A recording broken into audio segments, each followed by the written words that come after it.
اللہ تعالیٰ بہت سے لوگوں کو ہدایت دیتا ہے اور بہت سو کو گمراہ چھوڑ دیتا ہے۔ قرآن کریم کے نزول کے وقت یہ حالات تھے اور ان کی وضاحت سورۃ التوبہ 124 125 میں اللہ نے فرمائی ہے کہ اللہ تعالیٰ جس کو چاہتا ہے اس کو نوازتا ہے۔ سورۃ التوبہ 125 آیت، اور جن کے دلوں میں روگ ہیں اس صورت نے ان کی گندگی کے ساتھ اور گندگی بڑھا دی اور وہ حالت کفر میں ہی مر گئے۔ کیا؟ وہ حالت کفر میں ہی مر گئے۔ کیوں؟ کیونکہ ان کے دلوں میں روگ لگ گئے تھے۔ کون سے؟ منافقت کے روگ لگ گئے تھے۔ تو اس صورت میں ان کے اندر جو گندگی تھی اور اللہ نے کیا کیا؟ اور بڑھا دی ان کی بیماری۔ جیسے پچھلی آیات میں آپ نے پڑھا کہ اللہ ان کی بیماری کو اور بڑھا دیتا ہے۔ جو طلبگار نہیں ہوتا، منافقت میں بھٹکتا رہتا ہے، اللہ تعالیٰ اس کے روگ کو اور بڑھا دیتا ہے، اس کی گندگی کو اور بڑھا دی اور وہ حالت کفر میں ہی مر گئے۔ استغفر اللہ۔ میرے اور آپ کے کرنے کے یہ کام ہے کہ ہم نے جو اپنے دلوں میں چھوٹے چھوٹے سے غموں کو چھپا کر اور روگ بنا لیے، ہم نے استغفار کر کے ان کو مٹانا ہے تاکہ اللہ تعالیٰ ہمارے اس فعل کو اور نہ بڑھا دے، اس گندگی کو صاف نہیں کریں گے۔ آپ خود مثال لیں کہ ایک جگہ پہ پانی کھڑا ہے، اگر ہم اس پانی کو صاف نہیں کریں گے اور اس کے اندر پاؤں رکھ کر آگے چلے جائیں گے، ہمارے ایک تو پاؤں گندے ہوں گے اور اگلی ساری جگہ بھی گندی ہوگی۔ گندی سے گندگی کو بڑھا دیا جائے گا۔ جو لوگ ایمان لاتے ان کا ایمان بڑھ جاتا ہے، لیکن جن کے دلوں میں بیماری ہے وہ گمراہی میں چلے جاتے ہیں۔ ابن عباس اور ابن مسعود اور بہت سے صحابہ کرام سے کے معنی یہ بیان کیے گئے ہیں کہ اللہ تعالیٰ ان کے ساتھ کافروں کو گمراہ کرتا ہے اور مومنوں کو ہدایت دیتا ہے۔ کچھ لوگ جو سچی بات کے انتظار میں ہوتے ہیں، اگر ان کو حق مل جائے، ان کے سامنے آ جائے تو ان کا دل جھک جاتا ہے۔ کچھ لوگ جو سچ کے متلاشی نہیں ہوتے، ان کی نظریں قرآن کو پڑھتی ہیں، سنتی ہیں، لیکن پھر بھی ہدایت نہیں پاتے۔ مطلب جو حق کو اپنانا ہی نہیں چاہتا، اس کے اندر سے ہدایت لینا ہی نہیں چاہتا، ہدایت کا طالب ہی نہیں ہے، تو وہ کیا؟ ان کی نظریں، ان کی آنکھیں قرآن تو پڑھتی ہیں، قرآن کی تلاوت تو کرتی ہیں، قرآن کا ترجمہ و تفسیر تو پڑھتی ہیں، مگر ہدایت نہیں پاتی، اوپر سے ان کی بات چلی جاتی ہے۔ کیوں؟ کیونکہ اللہ نے پیچھے اسی آیات میں بتایا نا کہ وہ بہت سو کو عطا کرتا ہے اور بہت سو کو گمراہ کر دیتا ہے۔ اور یہی اللہ تعالیٰ کی شان ہے کہ تم جس کے طالب ہو تجھے وہی ملے گا۔ اور جو لوگ ایمان لاتے ہیں نا، یقین رکھتے ہیں، ان کے حوصلے بلند ہوتے ہیں، انہیں پانا ہوتا ہے، انہیں کچھ نہ کچھ ایسا مل جائے، وہ ہدایت کے لیے قرآن کھولتے ہیں، وہ اس سے سبق حاصل کرنے کے لیے قرآن کھولتے ہیں اور سنتے ہیں، وہ اپنی زندگی اور آخرت سنوارنے کے لیے قرآن کھولتے ہیں، پڑھتے ہیں اور سنتے ہیں۔ جو لوگ یہ کام کرتے ہیں تو اللہ نے کیا بتایا؟ میں ان کا ایمان بڑھا دیتا ہوں، اور جو نہیں کرتے یہ کام، ان کے دلوں میں بیماری ہے تو وہ گمراہی ان کی بڑھ جاتی ہے اور وہ ایک دن اسی گندگی میں، اسی گمراہی میں مر جاتے ہیں۔ یہ آپ کے اور میرے لیے بہت غور طلب ہے کہ ہم قرآن کو کس روح سے پڑھتے ہیں۔ فاسقوں کے سوا اللہ کسی کو گمراہ نہیں کرتا۔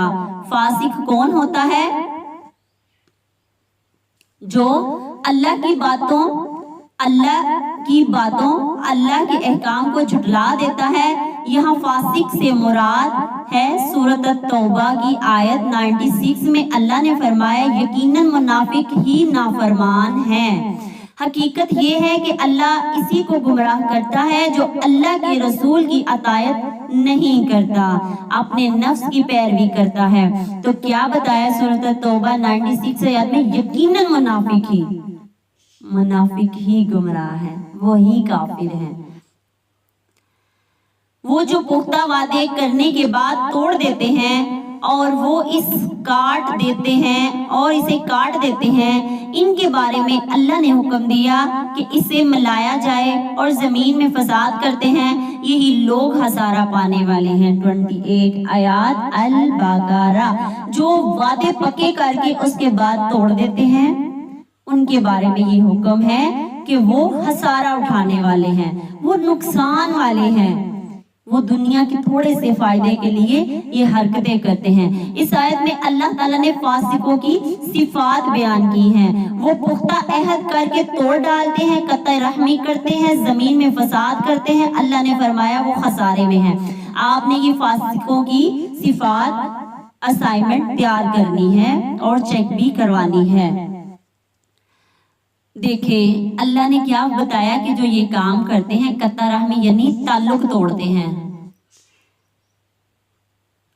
پختہ وعدہ کرتے ہیں اس کو توڑ دیتے ہیں، یعنی پکا وعدہ کرتے ہیں میں یہ کروں گی مگر نہیں کرتی، وقت آتا ہے تو بدل جاتی ہے، اپنے کبھی دنیاوی فائدے کے لیے، کبھی اپنی منہ رکھنے کے لیے کہ مجھے برا نہ کہا جائے، میں بری نہ ہو جاؤں۔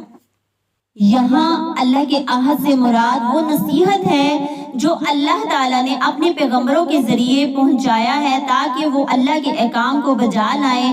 اس سے مراد اہل کتاب سے لیا گیا عہد بھی ہے جو رسول اللہ صلی اللہ علیہ وسلم کے بارے میں ہے۔ اس سے مراد اہل ارض بھی ہو سکتا ہے جو ابراہیم کو جنت سے نکالنے کے بعد اولاد سے کیا گیا۔ عہد سے مراد پکا عہد کرنا اور پھر توڑ دیتے ہیں، پھر اس کو پسے پشت ڈالتے ہیں۔ اللہ تعالیٰ نے وعدہ پورا کرنے کی تلقین کی ہے۔ اس وعدے سے کیا مراد ہے؟ جو پیغمبروں کے ذریعے پہنچایا گیا کہ احکام کو بجا لاؤ، جو حکم اللہ رب العزت نے دیا ہے اس کو مان لو۔ اہل کتاب والوں سے لیا گیا کہ تم میری رسی کو مضبوطی سے پکڑ لو، اور رسول صلی اللہ علیہ وسلم کے بارے میں عہد الست کے بارے میں، اور اس میں ہم نے کیا کرنا ہے؟ ہم نے اپنے وعدوں کو چیک کرنا ہے، محاسبہ کرنا ہے کہ کیا میں وعدہ کرتی ہوں تو اس کو نبھاتی ہوں۔ آپ نے اس کی اسائنمنٹ بنانی ہے کہ کیا میں وعدہ کرتی ہوں تو اس کو نبھاتی ہوں، اگر نہیں نبھاتی تو اس کی وجوہات کیا ہیں، اگر نہیں نبھاتی تو اس کی وجوہات کیا ہیں، وہ آپ نے لکھنی ہے۔ حدیث صحیح مسلم کی سیدنا عائشہ صدیقہ سے روایت ہے کہ رسول اللہ صلی اللہ علیہ وسلم نے فرمایا رشتہ داری عرش کے ساتھ لٹکی ہوئی ہے اور کہتی ہے کہ جس نے مجھے جوڑا اللہ اسے جوڑے گا، اور جس نے اسے توڑا اللہ اسے توڑے گا۔ جس کو جوڑنے کا اللہ نے حکم دیا اس کو توڑتے ہیں، اللہ نے ہمیں رشتوں کو جوڑنے کا حکم دیا۔ اب یہاں پہ کیا بتایا گیا ہے کہ جو رشتہ داروں کو آپس کے رشتوں کو جوڑے گا اللہ تعالیٰ اسے جوڑے گا۔ سیدنا یہاں پہ ایک اور حدیث ہے، فرمانے رسول صلی اللہ علیہ وسلم رشتہ داری توڑنے والا جنت میں قطعاً داخل نہیں ہوگا۔ چٹ پہ لکھ کر اس کو لگا لیجئے اپنے محاسبے کے لیے۔ فاسقوں کی تیسری صفت فساد پھیلانا ہے۔ وہ زمین میں فساد پھیلاتے ہیں، اہل فرض کے رشتوں کو توڑتے ہیں، قطع رحمی سے کام لیتے ہیں اور زمین میں فساد پھیلاتے ہیں۔ ان کے لیے اللہ نے فرمایا کہ یہ خسارے میں ہیں، ہلاک ہونے والے ہیں، یہ کفر کا خسارہ ہے۔ کتنی صفات بتائی گئی؟ فاسقوں کی تیسری صفات بتائی گئی ادھر کہ وہ کیا کرتے ہیں؟ رشتوں کو توڑتے ہیں اور زمین میں فساد یعنی لڑائی جھگڑا پھیلاتے ہیں۔ حاصل کی جمع ہے، اس سے مراد وہ لوگ ہیں جو اللہ کی نافرمانی کر کے اپنے حصوں کو کم کر لیتے ہیں۔ جس طرح کوئی تجارت میں نقصان اٹھا کر اپنے مال کو کم کر لیتے ہیں، اس طرح کافر منافق جب اللہ محروم کرتا ہے تو اللہ اس کے انعام کو کم کر دیتا ہے۔ اللہ تعالیٰ نے قیامت کے دن کے لیے تیار کر رکھا ہے، کیا منافقوں کے لیے بڑا عذاب تیار کر رکھا ہے جو کہ یہ کام کرتے ہیں۔ تم کیسے اللہ کے ساتھ کیسے کفر کرتے ہو حالانکہ تم مردہ تھے؟ جس نے تمہیں زندگی عطا کی مردہ تھے، تمہارا تو اس دنیا کے اندر وجود ہی نہیں تھا، پھر وہ تمہیں موت دے گا، پھر وہ تمہیں زندہ کرے گا، پھر تم اسی کی طرف لوٹائے جاؤ گے۔ اللہ تعالیٰ فرماتے ہیں کہ تم کیسے کفر کرتے ہو، حالانکہ تمہیں شعور ہی نہیں ہے، کیسے انکار کرتے ہو؟ تم تو مردہ تھے، اس نے زندہ کیا، پھر تمہیں مارے گا، پھر تمہیں زندہ کرے گا، اور تم اس بات پہ کیوں یقین نہیں رکھتے کہ آخر کو میری طرف ہی پلٹ کر آنا ہے۔